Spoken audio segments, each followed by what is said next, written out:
2013년도 한 해 동안에는 저도 그렇고 여러분들도 그렇고 밝게 활짝 웃으면서 살아가게 되기를 기원합니다.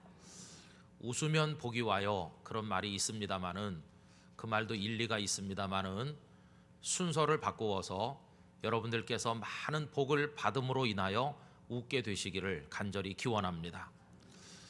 여러분, 웃음이라고 다 똑같은 게 아닙니다. 어떤 자료를 보니까 무려 25가지 종류의 웃음이 있다고 써놓은 것을 보았습니다. 그 중에 몇 가지만 말씀드린다면, 박장대소라는 게 있습니다. 너무 좋아서 손뼉을 치며 호탕하게 크게 웃는 겁니다. 그런가 하면 여러분, 함소라는 걸 아십니까? 함소. 이 함소는 여인이 조용히 미소를 머금은 걸 함소라고 합니다. 우리 찬양대원들 한번 해보세요. 함소. 입 벌리지 말고 조용히 하는 거. 그런가 하면 담소는 사랑하는 이들과 이야기를 나누면서 웃는 겁니다. 또 안 좋은 웃음도 있어요. 예를 들면 고소. 고소는 씁쓸해한 허탈한 일을 당했을 때 혹은 손실을 보게 됐을 때 쓴 웃음을 웃는 걸 말하고, 또 냉소라는 것도 있죠. 아주 차갑게 경멸하면서 쌀쌀맞게 웃는 거, 그걸 냉소라고 합니다. 그런가 하면 교소도 있는데, 아주 어여쁜 여인이 교태롭게 웃는 웃음을 교소라고도 합니다. 여러분, 이 시간에 25가지 웃음의 종류를 다 말씀드릴 수는 없고요. 참 재미난 웃음도 있어요. 여러분들은 축구 선수가 어떻게 웃는지 아십니까? 축구 선수는 킥킥킥 그러면서 웃습니다. 영어에서 공을 차는 걸 킥이라고 그러거든요. 주방에서 요리하시는 요리사들은 어떻게 웃을까? 쿡쿡쿡 그렇게 웃는데요. 쿡이 그게 요리하는 거 아닙니까? 그죠? 경찰 수사 요원들은 어떻게 웃을까? 후후후 그렇게 웃는데요. 후, 누구냐 범인이 도대체. 바람둥이 남자는 어떻게 웃을까요? 그래요. 허허허 웃는데요. 그 여자 그 여자 그 여자 그러면서. 그럼 여러분, 바람둥이 여자들은 어떻게 웃을까요? 잘하지. 히히히 그 남자를 떠올리면서. 웃는 시간이니까 뭐 웃어도 괜찮습니다. 별 희한한 웃음이 다 있어요. 좀 야한 것도 있는데 설마 이 자리에서 말씀은 못 드리겠고, 재미난 웃음도 많이 있어요. 근데 여러분, 오늘 읽은 성경 말씀에도 웃음이 나옵니다. 그 웃음을 웃은 분은 아브라함이십니다. 아브라함이 웃은 웃음을 성격을 규정하자면 실소라고 할 수 있습니다.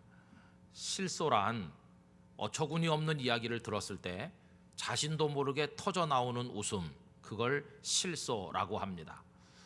그러면 아브라함이 이 웃음을 웃을 때 상황이 어떠했습니까? 참 놀랍게도 하나님의 말씀을 들을 때였습니다.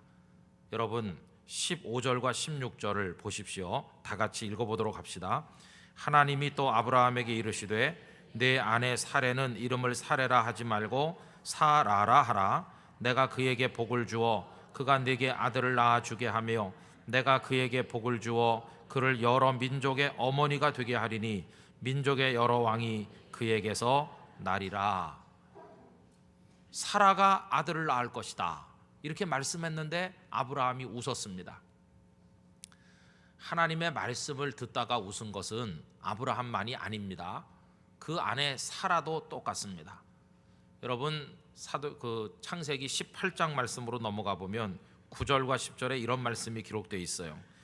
그들이 아브라함에게 이르되 네 아내 사라가 어디 있느냐 대답하되 장막에 있나이다. 그가 이르시되 내년 이맘때 내가 반드시 네게로 돌아오리니 네 아내 사라에게 아들이 있으리라 하시니 사라가 그 뒤 장막문에서 들었더라. 근데 그 장막문에서 들은 사라가 웃었습니다. 아브라함도 웃고 사라도 웃었는데 하나님의 말씀을 들을 때 웃었습니다. 여러분, 어떻게 사람이 하나님의 말씀을 들을 때 심각하게 들어야지 그걸 웃을 수가 있겠느냐? 그 이유가 어떻습니까? 하나님께서 말씀하시는데 그게 하도 어처구니가 없게 들리기 때문에 자기도 모르게 웃음이 터져 나온 겁니다. 여러분, 이분들이 웃게 된 데는 다 이유가 있습니다. 오늘 본문 1절에 보면 하나님께서 아브라함에게 그 말씀을 하실 때 그의 나이가 무려 99세입니다. 그리고 오늘 본문 17절을 참고해 보시면 아브라함과 사라의 나이 차이가 10년 지간이라는 걸 알 수 있습니다. 17절 보시겠습니까? 아브라함이 엎드려 웃으며 마음속으로 이르되 100세 된 사람이 어찌 자식을 낳을까? 사라는 90세니 어찌 출산하리요 하고. 이 말씀을 듣는 현재 99세니까 아내가 임신을 해서 1년 후에 아기를 낳을 때가 되면 아브라함은 100세, 사라는 90세가 될 거 아니겠습니까? 그러니 이건 어처구니 없는 이야기니까 그 말씀을 들으면서 웃음이 나온 겁니다.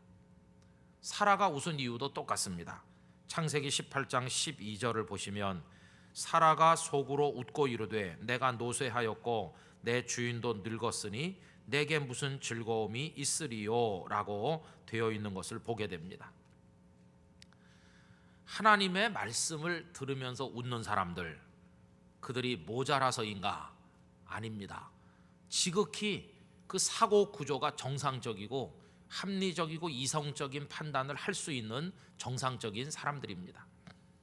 그 누구도 아브라함과 사라의 웃음을 비방할 수 있는 사람은 없을 겁니다. 누구나 다 하나님의 그런 말씀을 듣는다면 실소를 금치 못하게 될 것입니다.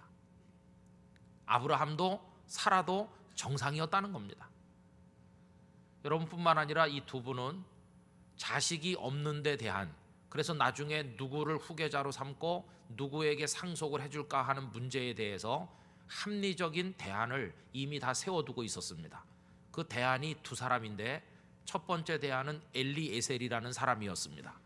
창세기 15장 2절 3절을 읽어보면 이렇습니다. 아브라함이 이르되 주 여호와여 무엇을 내게 주시려 하나이까? 나는 자식이 없사오니 나의 상속자는 이 다메섹 사람 엘리에셀이니이다. 아브라함이 또 이르되 주께서 내게 씨를 주지 아니하셨으니 내 집에서 길린 자가 내 상속자가 될 것이니이다. 참 아브라함 젠틀한 사람이고 막무가내가 아닙니다. 하나님 앞에 원망 같은 거 안 했어요. 하나님, 제게 자식을 주시지 않으셨다고 너무 마음 쓰시지 않으셔도 됩니다. 저 이미 다 마음 정리했습니다. 그러니 너무 괴념치 마세요. 하나님께도 다 사정이 있겠죠.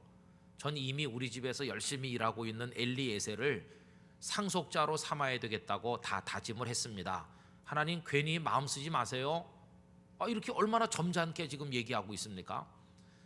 여러분이 엘리에셀은 다메섹 출신의 사람인데 아브라함의 집에 종이 됐어요. 그런데 그 집에서 성장해서 일을 하는데 얼마나 신실하고 정직한지 아브라함은 아들같이 생각을 했습니다.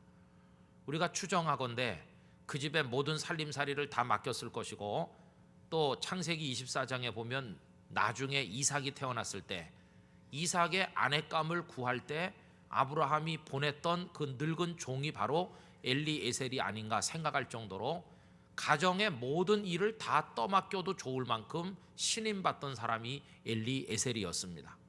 그렇다고 한다면 자식이 없는 상황에서 그렇게 신실한 사람에게 모든 걸 물려준다는 게 가장 합리적인 판단 아니겠습니까? 또 아브라함이 생각하는 대안은 한 사람 더 있었는데 이스마엘이 바로 그 사람입니다. 여러분, 그가 오늘 본문에서 하나님께 이스마엘 이야기를 끄집어내고 있지요. 18절 말씀에 보시면 아브라함이 이에 하나님께 아뢰되 이스마엘이나 하나님 앞에 살기를 원하나이다. 하나님, 됐습니다. 저 다른 사람 바라지 않고 이스마엘만 잘 돼도 저는 더 이상 소원이 없겠습니다. 그런 얘기거든요. 그럼 이스마엘이 누굽니까? 아브라함과 사라가 머리를 짜내서 합리적인 대안으로 만들어낸 열매가 바로 이스마엘입니다. 하나님의 말씀을 따라서 그가 고향을 떠나 가나안으로 올 때 아브라함이 75세였습니다. 가나안 땅에 와서 10년을 자식이 태어나기를 오매불망 기다렸지만 태어나지 않았습니다. 그가 85세가 되던 어느 날 사라가 누가 들어도 수긍할 수밖에 없는 제안을 하나 했습니다. 그의 이야기가 창세기 16장 2절에 나옵니다. 사라가 아브라함에게 이르되 여호와께서 내 출산을 허락하지 아니하셨으니 원하건대 내 여종에게로 돌아가라. 내가 혹 그로 말미암아 자녀를 얻을까 하노라 하매 아브라함이 사레의 말을 들으니라고 되어 있습니다. 이 하갈이라는 여자는 사라의 몸종인데 아주 건강하고 젊은 애굽 여자입니다. 아브라함은 아내의 말들을 따르기로 했고, 그래서 하갈의 몸을 통해서 아들을 낳았는데 그 아들이 바로 이스마엘입니다. 여러분, 엘리에셀 이야기를 아까 했습니다만 엘리에셀에 비하면 이 이스마엘은 훨씬 정당성을 가진 후계자라고 할 수 있습니다. 엘리에셀은 그저 종에 불과하지만 이스마엘의 몸속에는 엄연히 아브라함의 피가 흐르고 있기 때문에 이스마엘을 후계자로 삼는 게 하나도 이상하지 않다는 것입니다. 그래서 아브라함과 사라 부부는 하나님께서 사라를 통해 자녀를 주지 않았지만 엘리에셀도 괜찮고 또 이스마엘도 좋다고 하는 나름대로의 대안을 가지고 있었다는 것입니다. 자, 그러면 이들이 제시하는 합리적인 대안에 대해서 하나님께서 어떤 반응을 보이셨을까요? 엘리에셀이 어떻느냐고 말씀드렸을 때 하나님께서 그래, 생각해보니까 그 엘리에셀이 참 좋겠다. 뭐 굳이 배 아파가지고 날 필요가 있느냐, 나봤자 애나 먹이는 게 그 자식들 아니냐, 그러니 네 피가 안 섞였으면 어때? 엘리에셀이 그렇게 정직하고 착실하니까 후계자로 해도 좋겠어. 이렇게 하나님께서 아브라함의 의견에 동의하셨습니까? 아닙니다. 하나님께서는 강력하게 아니라고 하셨어요. 여러분, 창세기 15장 4절에 5절에 보면 이렇습니다. 여호와의 말씀이 그에게 임하여 이르시되 그 사람 엘리에셀이 내 상속자가 아니라고 하시는 겁니다. 내 몸에서 날 자가 내 상속자가 되리라 하시고 그를 이끌고 밖으로 나가 이르시되 하늘을 우러러 뭇별을 셀 수 있나 보라. 또 그에게 이르시되 네 자손이 이와 같으리라 하시면서 하늘의 뭇별까지 보게 하시면서 엘리에셀은 아니라고 하셨어요. 그러면 이스마엘에 관해서 말씀드렸을 때 하나님의 반응은 어떻습니까? 그래, 이스마엘도 괜찮겠는데 엘리에셀이야 내 피가 흐르지 않는 남이지만 그 이스마엘은 엄연히 내 피가 흐르는 자식 아니냐. 사라에게는 좀 섭섭한 일이 되겠지만 그래, 이스마엘을 네 후계자로 하면 되겠다. 이렇게 동의하셨나요? 그렇지 않습니다. 강력하게 하나님께서는 그가 제시하는 의견을 부정하셨습니다. 오늘 본문 19절 다 같이 한번 읽어보도록 하십시다.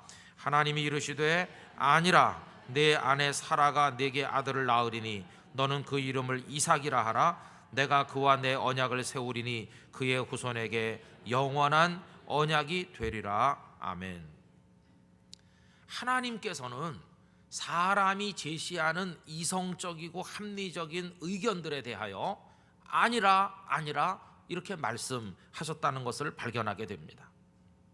여러분, 여기서 사람이 짜낸 생각, 사람이 만들어낸 합리적인 판단과 하나님께서 주시는 말씀이 정면 충돌하는 것을 보게 됩니다.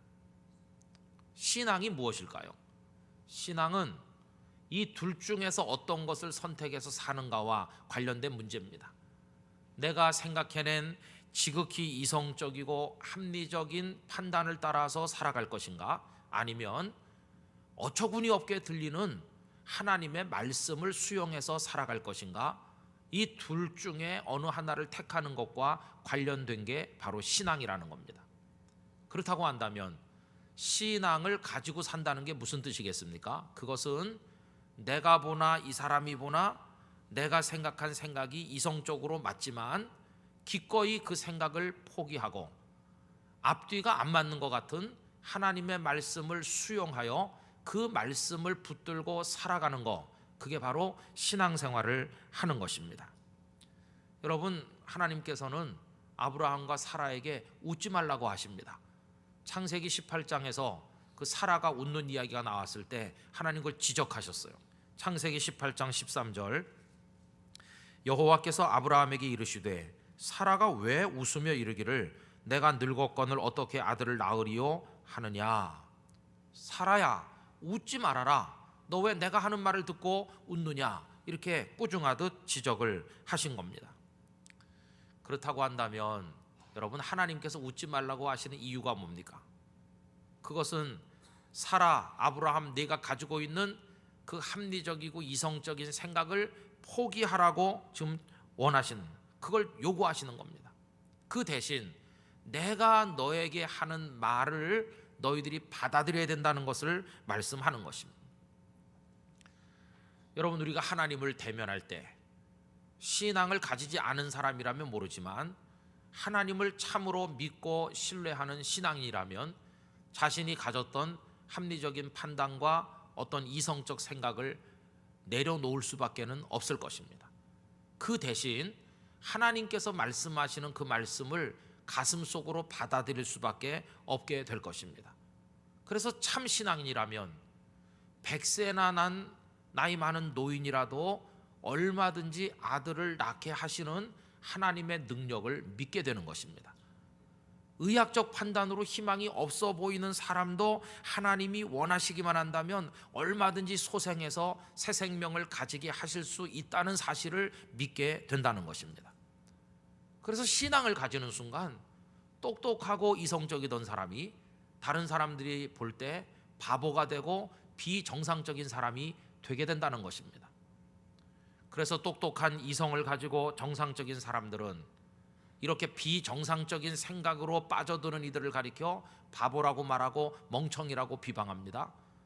기독교인들은 다 그런 비방을 받으면서 살아가는 사람들이라고 말할 수 있습니다.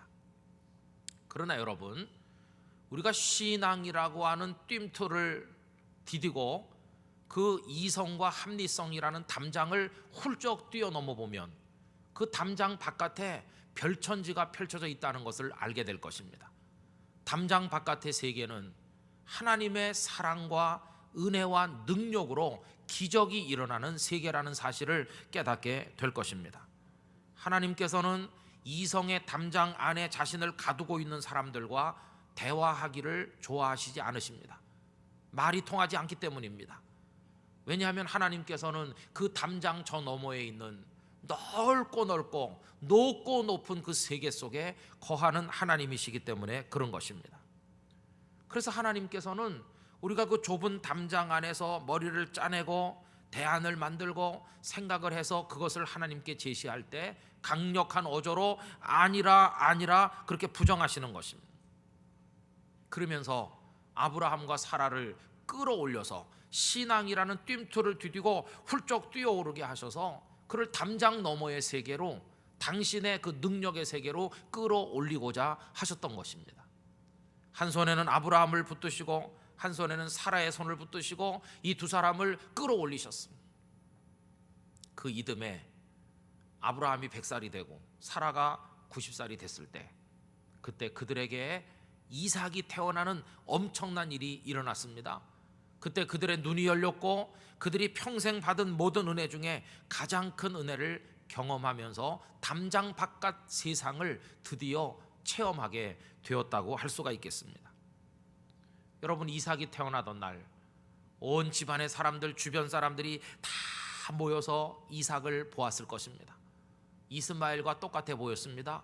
눈이 두 개, 귀가 두 개, 코는 하나, 입은 하나, 만져보면 말랑말랑하곤 똑같아 보였습니다.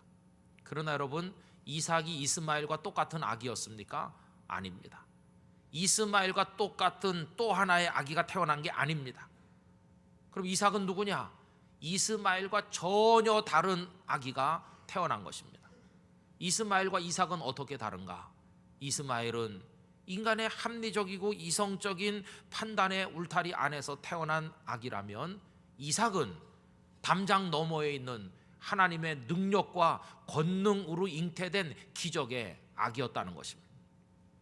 이스마엘은 사람들이 기대할 수 있는, 그리고 기다릴 수 있는 한도 안에서 태어났지만 이삭은 사람이 더 이상 기대할 수 없고 절망과 한숨 속에 있을 때 태어난 하나님의 능력으로 태어난 아기였다고 하는 것입니다. 여러분, 그래서 이스마엘을 향한 하나님의 계획과 이삭을 향한 하나님의 계획은 근본적으로 다를 수밖에 없다는 것입니다. 이스마엘은 이 땅에서 번성할 거라고 하셨습니다. 그들의 후손이 오늘날 아랍 사람들이죠. 그러나 이삭은 그 정도가 아닙니다. 이 땅 사는 동안에 하나님의 이끌림을 받고 이 땅에서도 창대하게 될 뿐만 아니라 이삭의 후손 그 이스라엘은 선택된 백성으로 살면서 그들의 계보를 통해 인류를 구원할 메시아 예수님께서 탄생하실 뿐만 아니라 그 예수님의 복음을 받는 사람들은 영원한 생명의 세계로 연결되는, 이 땅을 넘어서 영원한 세상으로 연결되는 축복의 사람이 바로 그 이삭을 통해서 배출될 것을 말씀하고 계신 겁니다. 그래서 여러분, 이스마엘과 이삭은 근본적으로 태생부터가 다르다고 하는 것을 알게 됩니다. 2013년도를 출발하면서 저나 여러분들이나 아브라함과 사라가 그러했던 것처럼 나름대로 합리적인 판단을 가지고 출발하고 있습니다. 2013년도 어려울 거야. 세계 경제도 어렵고 국내 경제도 어렵고 국제 정세는 심상치 않게 돌아가고 새 정부가 들어서니까 잘해주면 좋을 텐데 기대는 해보지만 뭐 별거 있겠어. 다 전에도 새 정부 초기에는 그랬었지. 뭐 교회들도 참 우리 사회에서 입지가 어렵고 참 영도도 부산도 어렵고 그저 그럭저럭 지나가면 그나마 다행이지, 이렇게 생각하면서 이 해를 맞이합니다. 이게 우리들이 생각하는 지극히 이성적이고 합리적인 생각입니다. 그런데 여러분, 우리의 이런 생각을 하나님께 말씀드릴 때 하나님께서는 아브라함이 제시하는 엘리에셀이나 이스마엘이라는 대안에 대하여 아니라고 부정하신 것처럼, 그리고 이삭을 주겠다고 말씀하신 것처럼 우리가 제시하는 우리의 합리적인 생각에 대해서도 하나님께서는 아니라고 말씀하신다고 생각합니다. 너희들의 그 생각을 내려놓으라고 말씀하시는 줄로 믿습니다. 이삭을 주겠다고 말씀하신 그 하나님께서는 우리에게 땅끝 교회 성도들아, 내가 너에게 복을 주겠다, 내가 너의 인생에 이삭이 태어나게 해주겠다, 기적의 축복이 너에게 임하도록 해주겠다, 너의 미래에, 네 가정에, 너의 일터에, 땅끝 교회에 상상도 못할 축복을 내가 약속한다고 말씀하신다는 것입니다. 그래서 하나님께서는 지극히 정상적인 판단 능력과 사고 능력을 가지고 살고 있는 사람들을 끌어올려서 지극히 비정상적인 생각을 가진 사람들로 바꾸기를 원하신다는 것입니다. 비정상적인 사람들이 모여서 사는 세계가 이름하여 신앙의 세계요, 하나님의 백성의 세계인 줄로 믿습니다.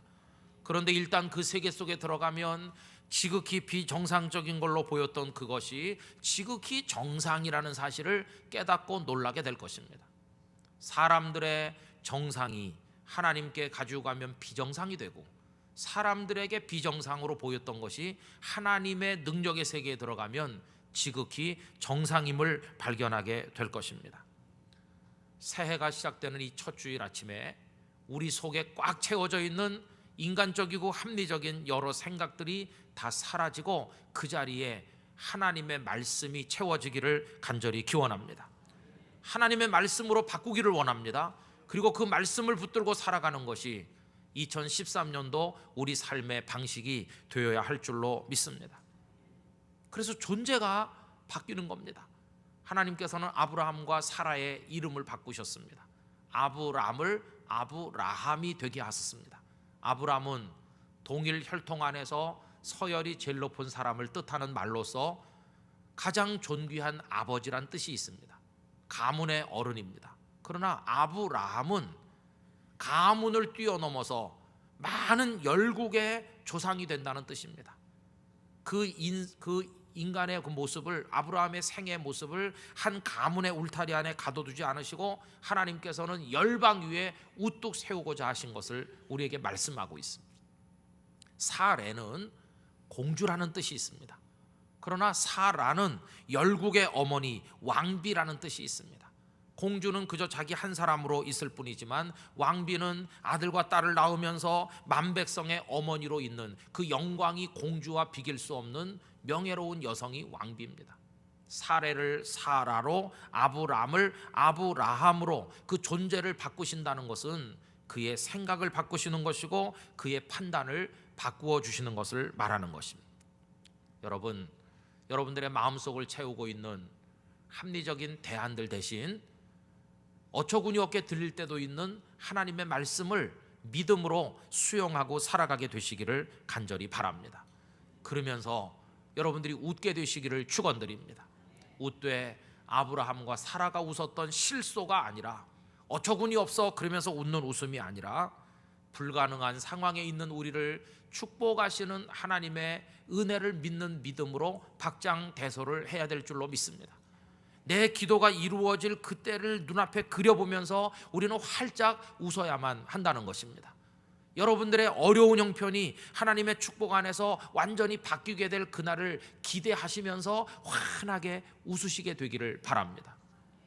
우리 교회 지금은 빈자리가 많지만 많은 사람들이 와서 이 자리를 가득가득이 채우고 함께 예배드리며 은혜를 받게 되는 그 모습을 머릿속으로 그려보시면서 웃게 되시기를 원합니다.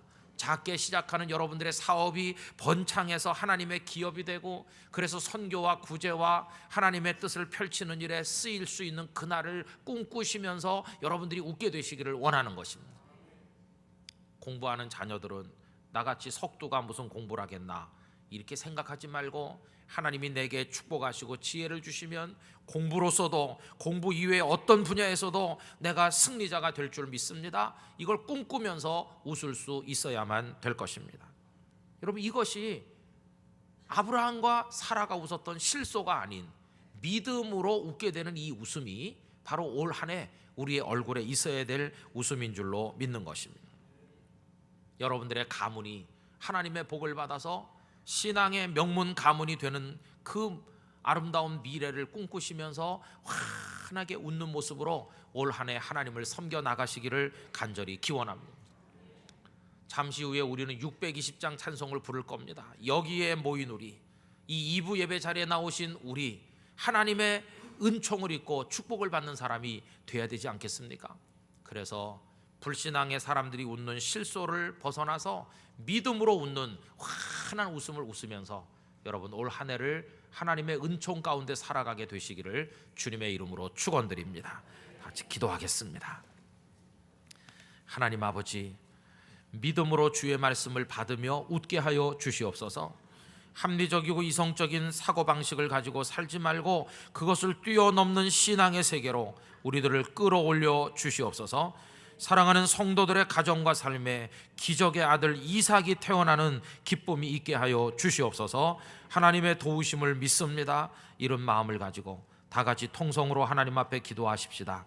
할렐루야. 거룩하신 아버지 하나님, 새해를 출발하며 우리의 마음의 계산기를 내려놓게 하시고 우리가 마음으로 판단했던 합리적인 판단을 포기하게 하시고 하나님의 말씀, 하나님의 약속을 믿음으로 받아들이게 하여 주시옵소서. 하나님께서 우리를 축복하실 것을 믿으면서 기대하는 마음으로 출발하기를 원합니다. 우리 교우들에게 웃음을 주시되 믿는 자가 웃는 웃음을 주시옵소서. 기쁨으로 웃는 웃음을 주시옵소서. 그래서 그 성취의 그날을 바라보고 그 열매를 맛보면서 웃는 2013년도가 될 수 있도록 역사하여 주시옵소서.